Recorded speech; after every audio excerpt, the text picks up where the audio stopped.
Hey guys, happy Thursday. It's a beautiful afternoon. Um, Sun's shining, nice breeze. It's just been such an awesome summer. It's funny though, it was cloudy earlier, and I was playing some guitar, and I released a new song that I've been working on called "Those Dark Days." It's sort of about, you have to sort of, sometimes we experience those dark times, and it's all about releasing so that you can sort of move forward into shifting into the new version of yourself without carrying those burdens of the past. And then when you step out of that darkness, you sort of go move into the light.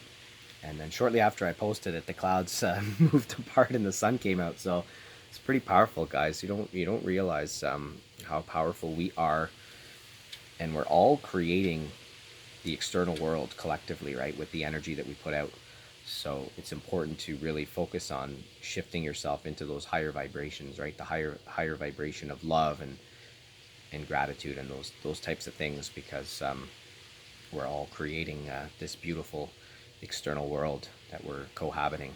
So powerful stuff, guys.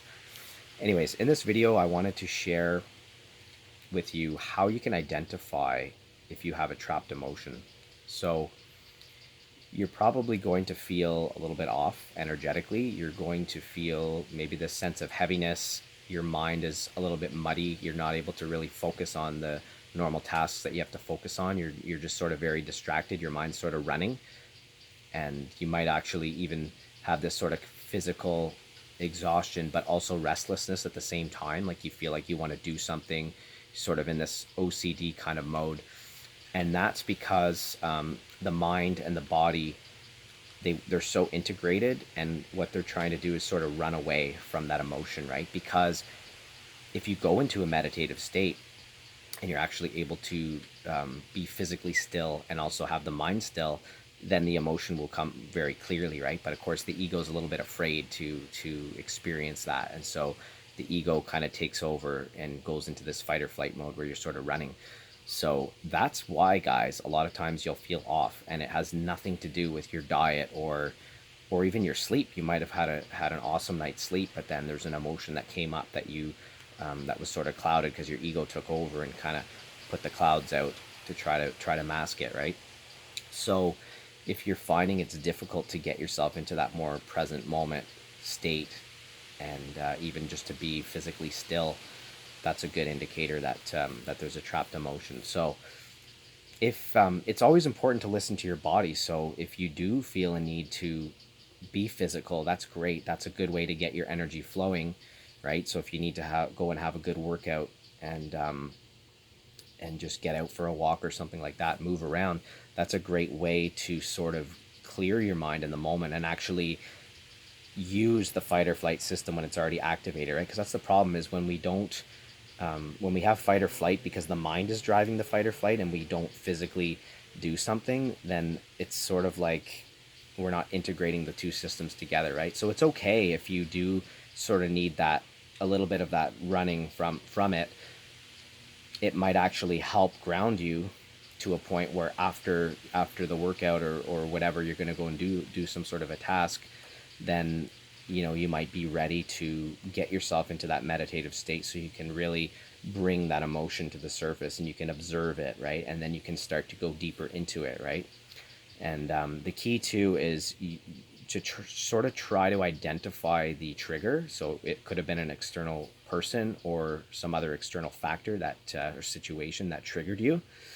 And it's really important, guys, to express gratitude, right? And be thankful for the people and the things that trigger us, because the trigger is really what helps us identify that there is something there that's stuck, right? So it's sort of, a trigger is basically like a flashlight that shines on that trapped emotion and allows us to see it, right? And of course the ego gets a little bit spooked because then it sees that there's something there, right? It doesn't want to deal with it. But when the time is right, we can take the time for ourselves and try to focus on it, right? This sort of like, what if there's a mess in your kitchen, you're kind of not really going to feel good until you start to clean it up, right? Once you clean it up, then you can move on with your day and do other things, right? So definitely it's important to take the time, but that's a good indicator, guys. And it's very powerful to have the awareness, right? Even if you're not going to deal with that emotion right away in the moment, if you do put it on the back burner for, at least a little bit, then you can come back to it. Having that awareness of it will help reassure you that there's nothing else wrong, right? Because now you're going to start to try to think about what's wrong with me. My energy's off today. I feel really off. And then you're going to start to give your power away to things and say, oh, well, maybe it was my diet or my sleep or this or that, or maybe this person upset me or whatever. And you start giving your power away, right? So this allows you to remind yourself, hey, there could be some stuff that I need to process within, right? And now you're taking ownership of it, and then you can step into your power when you're ready, and you can do some emotional clearing techniques. So, and these are things that I can definitely help with. So if you do feel like you're really stuck and you just need some guidance onto how to sort of start that process of emotional clearing, or even some help to pull it out of you, identify, right? It's good to have somebody to sort of coach you or guide you and ask you powerful questions to help you go within and pull the answers out, and also keep you accountable to dealing with it as well. I can definitely help with that. I would love to be a part of your healing journey. So I hope that's helpful, guys. Just have that awareness. Nothing's wrong with you. Everything's always perfect in the moment. So just keep on flowing. Deal with those emotions, and you're gonna feel a lot lighter. I promise. Love you.